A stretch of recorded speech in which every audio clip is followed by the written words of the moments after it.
She just wanted to start over far away from the city, where mistakes and noise remained. But in the middle of the desert, where nothing living should be, she found old pipes going underground.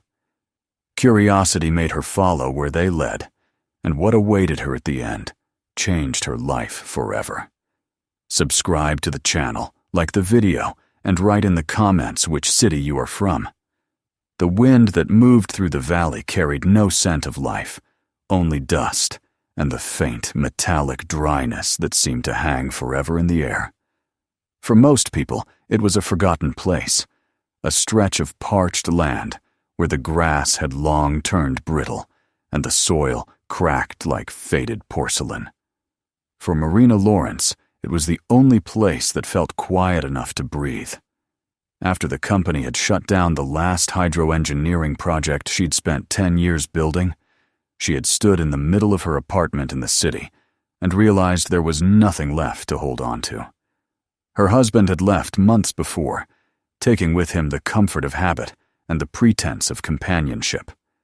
Her daughter was studying abroad, and even the hum of the city, once a steady companion, had begun to sound like static.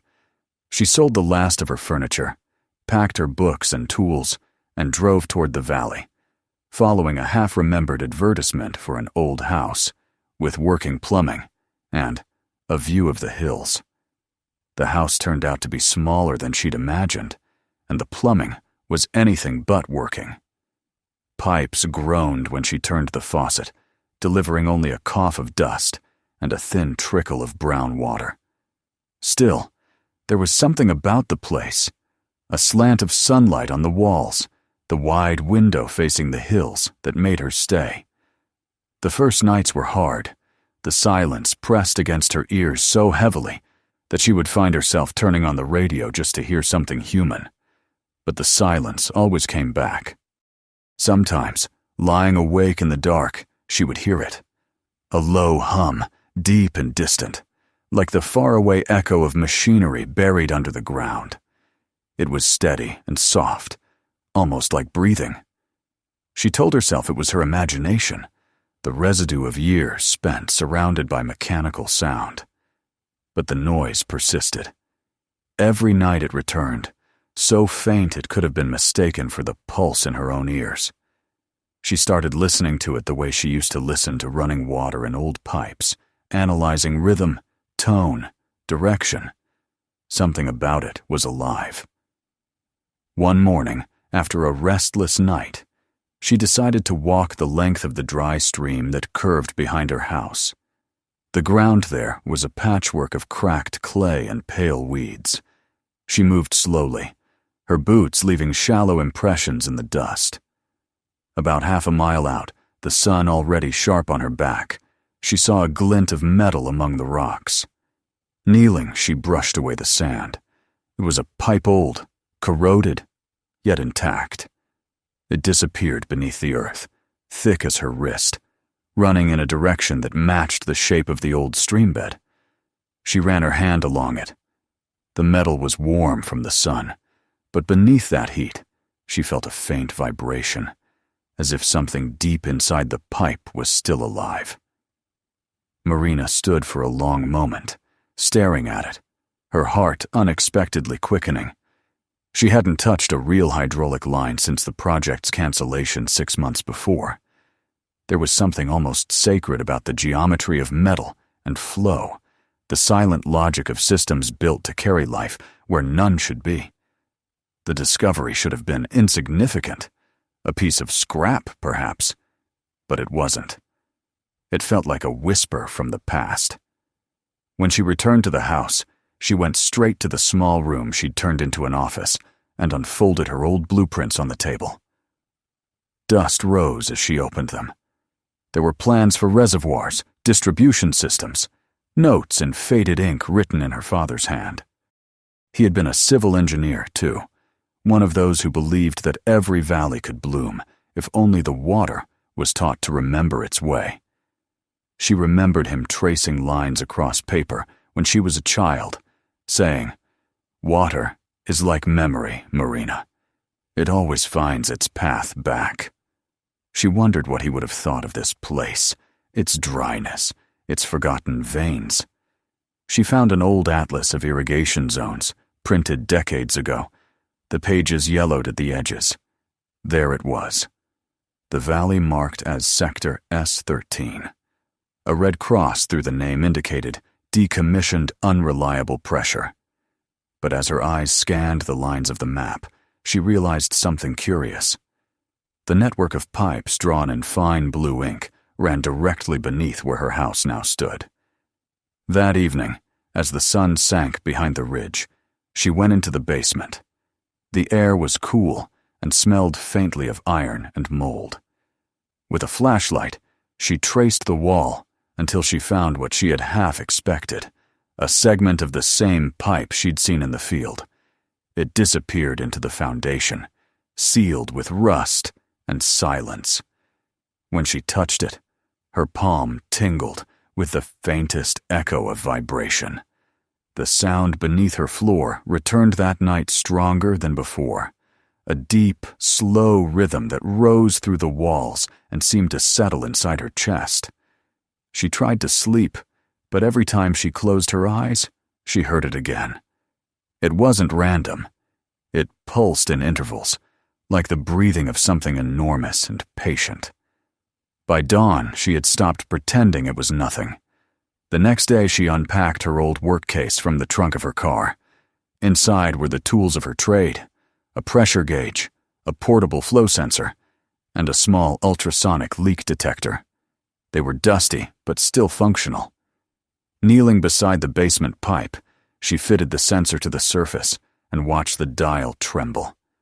The reading was weak, but their faint pressure, just enough to prove the line wasn't empty. A rush of energy filled her veins. It wasn't just nostalgia. It was recognition, the feeling of purpose returning after months of drift. Somewhere, somehow, this system still carried a pulse. But how could it? The entire network had been declared dead half a century ago. She needed to trace it, to understand where it began and where it ended. Over the next few days, she followed the dry stream bed again, marking coordinates in a small notebook. The pipes surfaced occasionally under stones, behind a collapsed fence, half buried in dust. Each segment aligned perfectly with the map's faded lines. The further she went, the more signs she found. Old concrete caps, rusted valves, remnants of maintenance markers, with numbers almost erased by time. On the third day, she reached a rise at the edge of the valley. From there, the land stretched endlessly, an ocean of beige and ochre, shimmering under the sun. Her house was a small white dot below, the world she'd left behind, shrinking with distance. For the first time in years, she felt the strange calm that comes before discovery. That evening, back home, she spread her findings on the table. The readings were consistent, minimal but steady pressure. It meant one thing: the network was still connected to a source. She leaned over the map, tracing the line with her finger, and realized that the pipe ran toward the north ridge, where the land rose sharply into hills. There was nothing marked there now, but in the old notes she found a name. Station 2, deactivated 1979. Her pulse quickened. There had to be more up there. A pump, maybe. Or the remnants of one. And if there was still pressure, it meant someone or something had maintained it. She tried to tell herself she was only curious, that this was just an engineer's instinct to solve a riddle. But deep down, she felt something larger. A sense that she was being led, as if the land itself wanted her to remember. Night came slowly, heavy with heat. Marina sat by the open window, the darkness thick beyond the glass. The wind moved through the valley again, carrying that familiar low vibration. Only this time, she was sure it was not the wind. It came from below, rising through the floorboards like the heartbeat of the earth. She turned off the lamp and sat in the dark, listening. The rhythm steadied, deepened, and for a fleeting moment, She imagined the pipes beneath her house, stretching like veins under the soil, pulsing softly, waiting for someone to hear them again. She whispered into the silence, not knowing why or to whom. "I can hear you." Outside, the stars over the valley flickered cold and sharp. Somewhere beneath them, deep under the dry ground, water, or something like it, moved unseen through the forgotten conduits of a world that refused to die. Marina stayed by the window until dawn, the hum still echoing faintly through the house. When the first light touched the hills, she felt an odd certainty settle in her chest. The valley wasn't empty. It had a voice, and she was meant to follow it. That morning, as the sun broke fully over the ridge, she took her notebook, filled her canteen, and began walking north along the line of buried pipe. Each step carried her deeper into silence, yet the hum followed, faint but constant, a living thread beneath her feet. She didn't yet know where it would lead her, only that she could no longer pretend it was nothing. The earth was speaking in the only language she truly understood, and somewhere under her boots, the ground seemed to answer, steady and sure, as if it had been waiting all along for her to listen.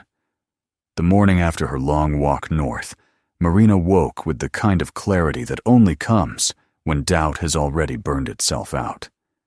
The air through the open window was pale with dust, and in the silence she thought she could still hear the hum fainter now, as if it were receding into the hills, waiting for her to follow. She boiled water for coffee, wrote down the night's observations in her notebook, and drew the map again. The line of the buried pipe cut across the valley like a scar, pointing toward the rise in the north. She could not stop herself from tracing it with her finger, over and over, as though each pass might open a way through the sand. By noon she was on her feet, backpack loaded with tools and a canteen, boots crunching over dry grass. The land stretched in slow, uneven ripples before her. Every few hundred yards she found more evidence that the pipe continued, a patch of soil slightly sunken, the faint outline of a trench long filled in, the dull glint of metal half buried in clay. The pipe followed a precise direction, unfazed by the topography. It was as if it had been drawn by a ruler under the earth. The wind came in dry waves, hot enough to blur the horizon. Yet with every step, her sense of purpose sharpened. Near midday, she reached the edge of a shallow ravine where the ground dipped, and there she saw the first of the concrete rings, maintenance shafts, half collapsed, their rusted lids eaten by time. She crouched beside one, brushed away the sand, and found faded markings. Line 7B. The number matched the old map. She smiled despite herself. Someone had built this system with precision, and it had survived decades of neglect. When she leaned closer, a faint breath of cooler air brushed her face. She thought she heard something moving below a trickle, or maybe just the whisper of wind sliding through the pipe. Either way, it made her heart beat faster. As the afternoon wore on, she reached the remains of what had once been a small service station. 2 concrete walls, a collapsed roof, the skeleton of a steel ladder leading into darkness. She hesitated at the edge, then shone her flashlight down.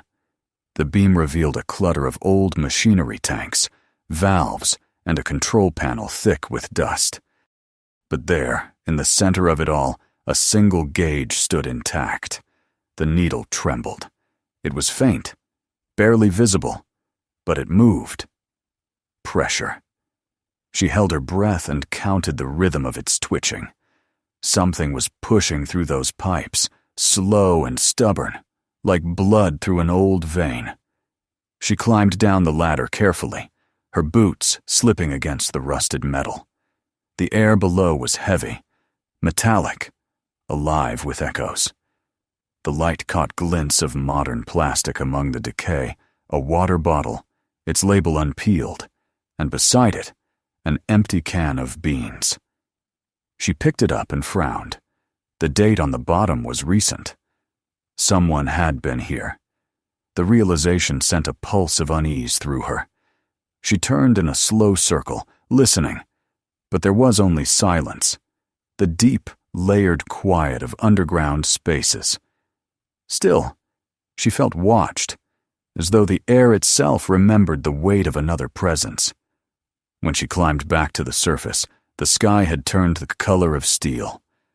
A wind from the east rolled sand over the plain, and the light grew strange, thin and yellow.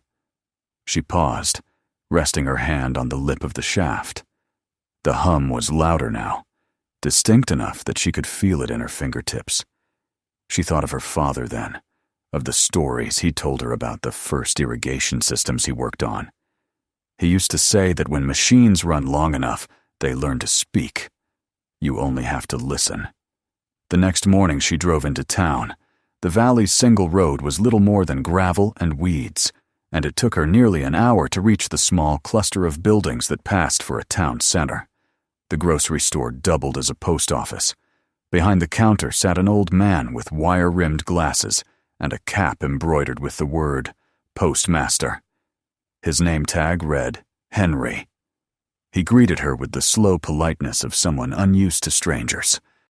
She bought bottled water, a few tins of food, then asked if he knew anything about the old irrigation network out in the valley. Henry tilted his head, thinking. "You mean those pipes? They've been there longer than I've been breathing," he said.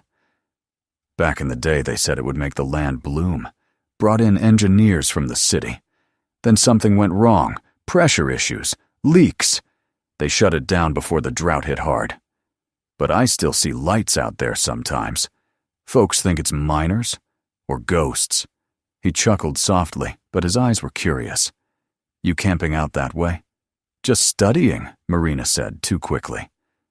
"Studying what's dead?" he asked. She smiled, not unkindly. Sometimes what's dead isn't finished. On the drive back, she couldn't stop thinking about what he'd said. Lights. Someone still went out there. That night, she sat by the window again, notebook on her lap, the valley breathing in its strange rhythm. The hum was unmistakable now, deeper, coming from the direction of the northern hills. She tried to pinpoint the intervals, counting seconds between pulses. It reminded her of the slow draw and release of a pump, struggling but alive. When the wind changed, the sound almost seemed to answer her. Just before midnight, she saw it, a thread of pale light above the ridge, faint but real. It shimmered for a few moments, then went dark. She waited, heart thudding, but it didn't return. Still, she knew what she had seen. Someone was out there. She packed a flashlight, a rope, and her instruments, then stepped into the night. The air was colder than she expected. Each step crunched against dry pebbles, and the stars seemed unnaturally sharp, their reflections scattered across the valley floor. She followed the faint incline until the ground hardened beneath her boots. There was a smell of dust and iron, and ahead, barely visible, the silhouette of a mound. When she reached it, she saw the outline of a concrete slab half buried in the sand. Her flashlight beam caught the edges of a round lid, cracked but solid. From beneath it came a low, steady vibration. Kneeling, she brushed the surface clean. The letters etched into the concrete were faded, but legible. Station 2. Her pulse quickened, the very same name she'd seen on the old map. She pressed her ear against the slab. The hum was there, rising and falling, mechanical and alive. It wasn't her imagination. She sat back, her breath unsteady.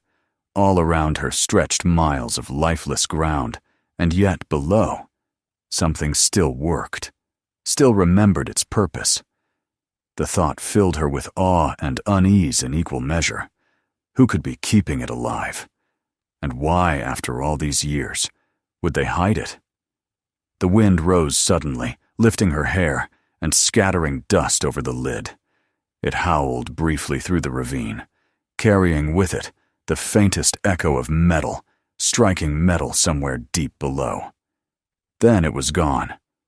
The night returned to silence. Marina stayed there until the stars began to fade, and the horizon turned gray. She traced the rim of the slab with her fingers, feeling the subtle tremor beneath the stone.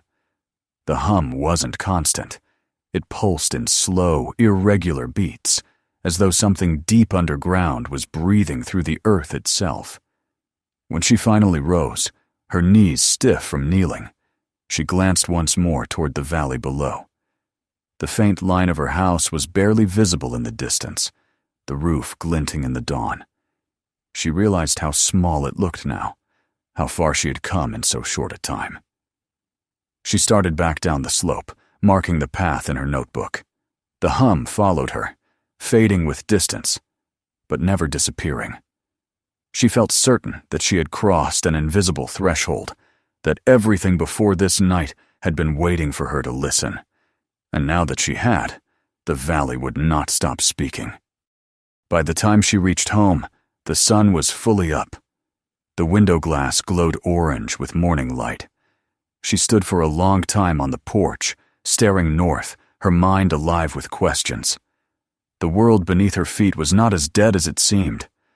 Somewhere below the sand, the old system was still breathing, and if she followed its pulse far enough, she knew she would find the heart. In the stillness of the house, she thought she heard it again, a low, insistent murmur from beneath the floorboards, like a voice too ancient to use words. It carried through the air, steady and unbroken, until it became part of her own heartbeat. And with that rhythm guiding her, she knew there was no turning back. For 2 days, Marina could not stop thinking about the concrete lid buried beneath the sand. The word station, carved into it, burned in her memory like a half-remembered promise. It felt impossible to stay still in her house, knowing that something beneath the earth was alive, humming, waiting. The mornings passed in a haze of planning and preparation. She recharged the old flashlight, checked her tools twice, packed ropes, gloves, and a small first aid kit. At night, she barely slept. The hum beneath her floor seemed to sync with her heartbeat, merging into a slow rhythm that filled her chest with both fear and anticipation. She tried to convince herself that what she felt was professional curiosity, a leftover instinct from her years as an engineer. But she knew better. It was something older and deeper, the pull of memory, of connection. By dawn of the 3rd day, she could no longer resist. The air was cold enough to sting, and the hills ahead were still veiled in thin morning mist when she started walking, her backpack dug into her shoulders, the straps cutting through the fabric of her jacket. The world around her was silent, and the sky above the valley hung low and pale, the color of unpolished steel. She followed the trail she had marked in her notebook, her boots crunching through layers of sand, hardened by the wind. Each step brought her closer to the place where she had found the slab, and with it came a growing sense of inevitability, as though the valley itself was leading her back to where she belonged. When she reached the mound, the sun had risen high enough to bleach the landscape into flat light. The lid was half covered again by blown sand, but she could still see the etched letters. Station 2. They looked almost deliberate now, carved with a craftsman's precision, the grooves still sharp after decades. She knelt and brushed the surface clean with her gloves. Beneath the grit, she found a rusted ring and old handle welded into the edge of the slab. It took both hands and several attempts before it moved. The grinding sound of metal against stone tore through the stillness. A cloud of dust rose as the slab shifted, revealing a square opening dark as the inside of a cave. A metal ladder descended into the darkness. She leaned over and shone her flashlight down. The beam fell upon concrete walls, slick with condensation, then caught the glint of a large pipe running horizontally beneath the platform below. For a long moment she hesitated, her heart hammering in her chest. The air rising from the shaft was cool, carrying a faint smell of oil and wet earth, the scent of a place where machines had once lived. Then she gripped the ladder and began her descent. The rungs were slippery and cold under her gloves. The light wavered as she climbed down, its beams sliding over bolts and cables. The deeper she went, the more distinct the hum became. It wasn't uniform. It rose and fell in pulses, with soft mechanical undertones like breathing. The sound filled the narrow shaft, pressing against her eardrums until it seemed to vibrate inside her bones. At the bottom, she stepped onto a narrow platform that opened into a small chamber.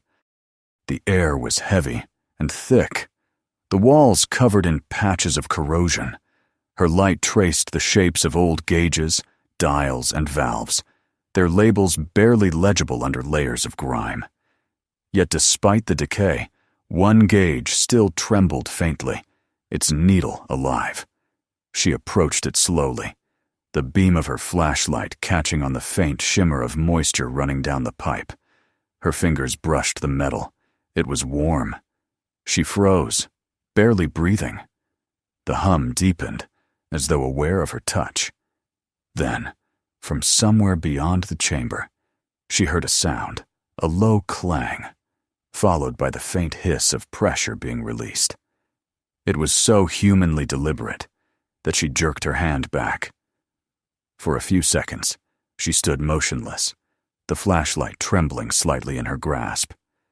Then the silence returned, vast and absolute. There was a desk against the far wall, half collapsed, covered with papers that had yellowed into fragility. She swept the dust away carefully. The top sheet was filled with numbers, column after column of pressure readings, flow rates, and handwritten notes. The dates spanned decades. At the bottom of one page, she saw an entry from just a few weeks ago. The ink was fresh, the handwriting firm. Her breath caught as she traced the letters. Whoever had written it was alive and working here recently. She turned the page and found something even more astonishing, a photograph tucked between the sheets.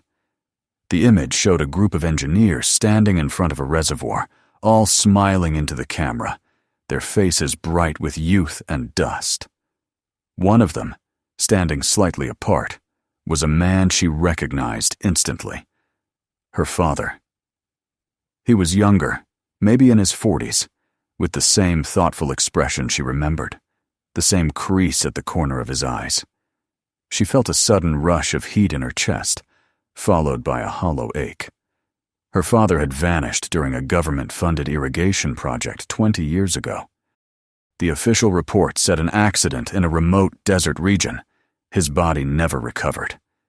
Yet here he was, in a picture tied to this forgotten station. She sat down slowly, her knees weak. The hum seemed to deepen around her, as if responding to her thoughts. She picked up the photograph again. Behind the engineers, the shape of the reservoir wall matched the terrain above the northern ridge. Her father had worked here. That meant this station, this entire network, was part of the same project. The same dream he used to speak about when she was a child. A self-sustaining underground water system designed to feed the land during droughts. He used to call it the Second River. Her hands trembled as she turned back to the papers. The handwriting was the same.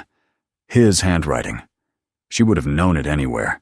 That slanted precision of numbers and letters. The last entry, dated only weeks before, read, "Pressure stable at 0.6. System breathing again. Keep it alive." Tears blurred the ink before she could stop them. It was impossible. He couldn't still be alive after all these years, and yet the evidence was right there in front of her. Or perhaps someone else had carried on his work, an apprentice, another engineer, a believer in his cause. Either way, his words had endured. Keep it alive. When she finally rose, her light caught something written on the concrete wall beside the desk. It was a short sentence scrawled in chalk, the letters large and uneven. "If the sky forgets the rain, the earth will still remember." She whispered the words aloud, and her voice echoed back, soft and hollow.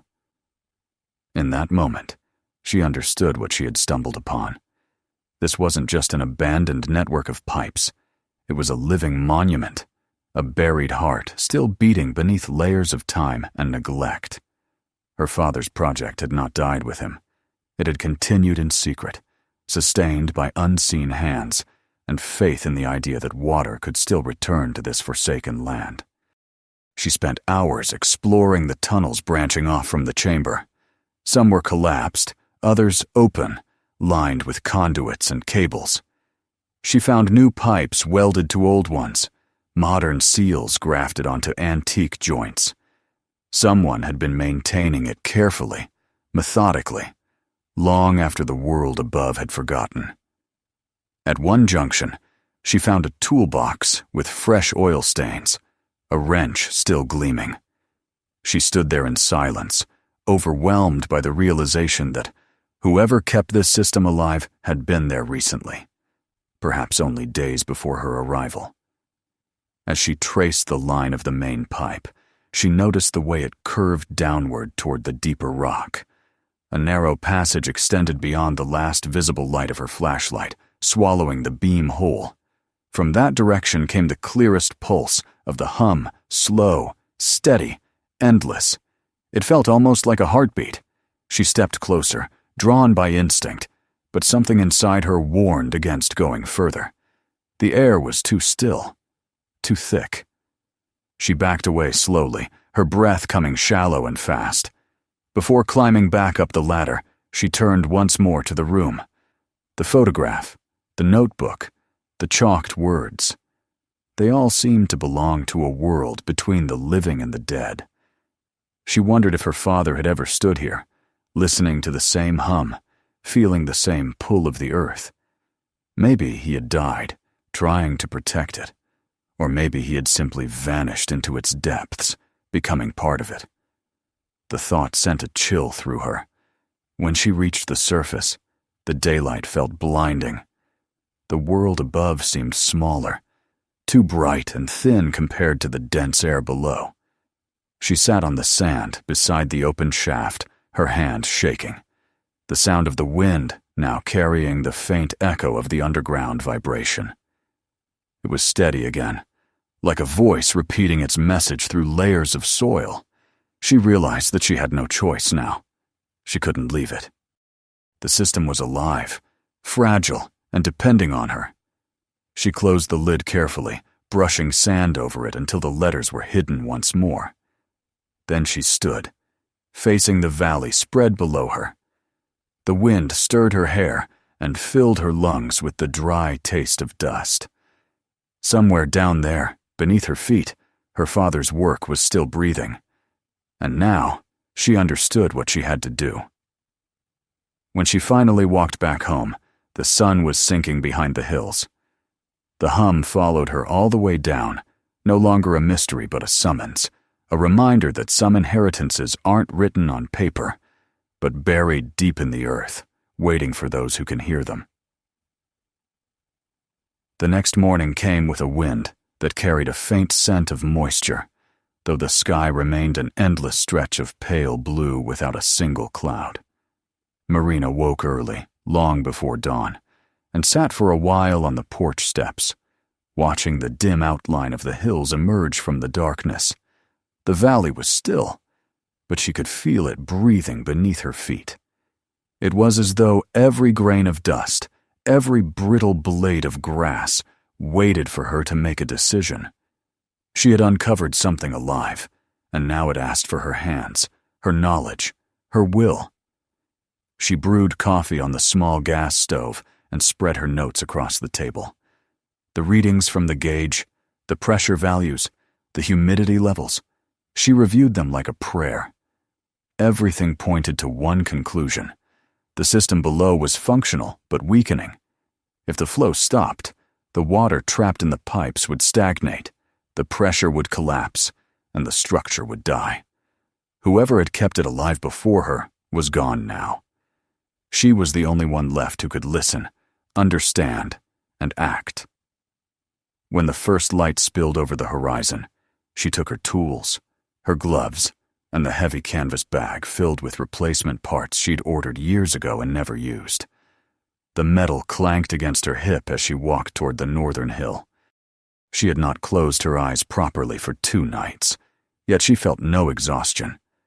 Purpose steadied her limbs better than sleep. The air grew colder as she climbed, her boots slipping against loose rock.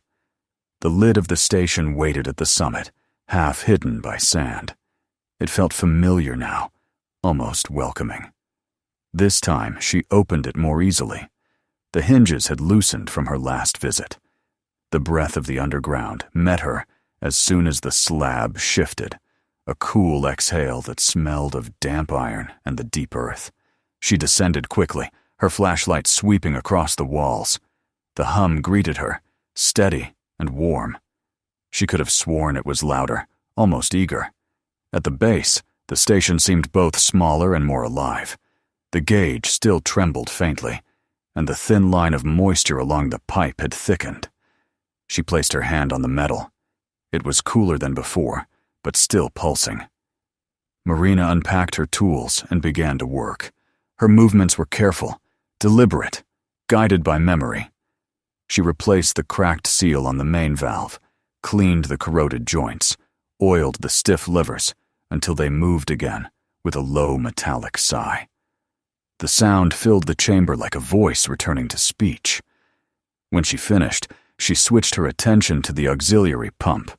It was an older model, half collapsed from rust, but the motor looked intact. She checked the wires, tightened the connections, and cleared the intake of dust and small stones. Then she pressed the manual starter. At first, nothing happened. Then, with a reluctant groan, the motor coughed to life. A faint vibration ran through the floor, spreading up the walls. The hum deepened, richer, more confident. Marina laughed quietly, a sound she hadn't made in months. The machine was alive. Water moved through the pipes again, slow but real. She listened to the soft knock of it traveling through the line, the echo of flow reaching farther and farther, awakening old pathways. For a moment, she imagined the sound rising all the way to the surface, spreading under the sand like a whisper through stone. Hours passed without her noticing. When she finally stopped to rest, she wiped the sweat from her forehead and turned off the flashlight. The chamber glowed faintly from a narrow vent above her, letting in a thin shaft of sunlight. Dust floated in it, like suspended gold. The sound of the running water continued, patient and tireless. She thought of her father then, his voice explaining pressure ratios, his hands stained with grease and chalk, the smell of engine oil on his jacket. She had been 10 when he'd last come home from a site visit, promising to return in a month. He never did. Now, all these years later, she was finishing what he started. As the day slipped into afternoon, she climbed back to the surface to test the results. The valley stretched below her, bright and endless. She stood still, closing her eyes, listening. For a while, there was only silence. Then she heard it, the faintest trickle of water somewhere down the slope. She followed the sound, her boot sinking into sand. The dry channel that cut through the plain shimmered slightly, a thin stream gliding between stones. It wasn't much, barely enough to fill a handful, but it was new, and it was alive. She knelt and touched it. The water was cool, impossibly clear, tasting faintly of iron and rain. She looked up at the sky, half expecting clouds to gather, but there were none. The miracle was below, not above. The pipes, the valves, the system her father had designed, it still remembered its purpose. She felt an ache rise in her throat, a mix of pride and grief. "You did it," she whispered. "You didn't let it die." The valley answered only with wind, but the sound was different now. Softer, rounder, as if shaped by the breath of water moving underground. Over the following days, Marina devoted herself to restoring the station completely. She mapped every tunnel she could reach, replaced broken fittings, and recorded readings in a new logbook. At night, she slept on a cot she'd set up in the basement, the hum beneath her floor like a lullaby. Each morning, she woke with renewed energy. The land began to change, subtly but unmistakably. Moisture darkened the soil near the old well behind her house. Tiny green shoots appeared where none had grown for years. Even the air smelled cleaner. Word spread slowly through the nearby town. Henry, the old postmaster, drove out one afternoon to deliver a package and found her covered in grease, adjusting a valve near the edge of the hill. He stood by his truck for a while, watching, then said, "You've stirred up the ghosts down there." She smiled and handed him a bottle of water from the stream. He took a sip, eyes widening. "I'll be damned," he murmured. "It's real." She only nodded. "It always was," she said. The next week, she went to the regional office to file the paperwork. The clerk behind the counter stared at her forms with disbelief. "You're claiming ownership of an abandoned utility site?" he asked. "Yes," Marina replied calmly. "Someone has to maintain it." The man shrugged, stamped the document, and handed it back. It was done. The station was officially hers, or rather, under her protection.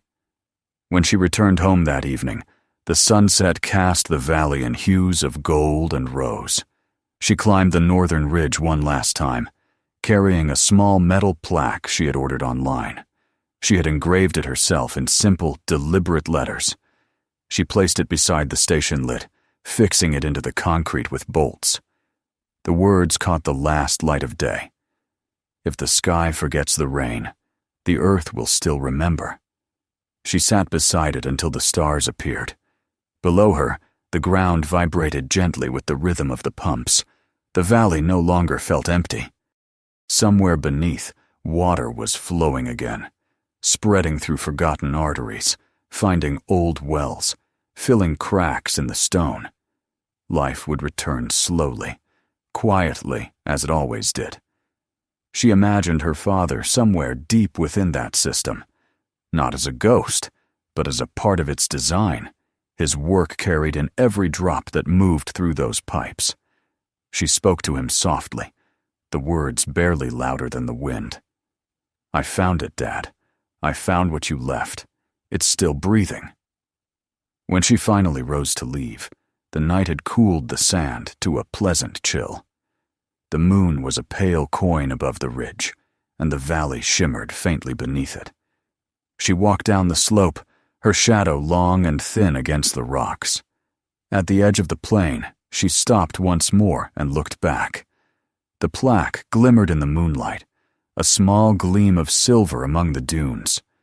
In the days that followed, she kept tending to the system, monitoring the flow, adjusting pressure levels as though caring for a living creature.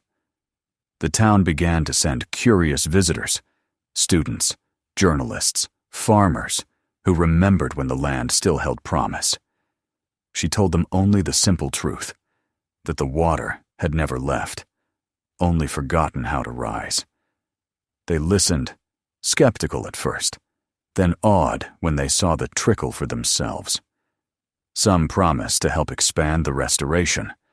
Others simply thanked her and left, carrying stories that would soon become local legend. Marina didn't care about recognition.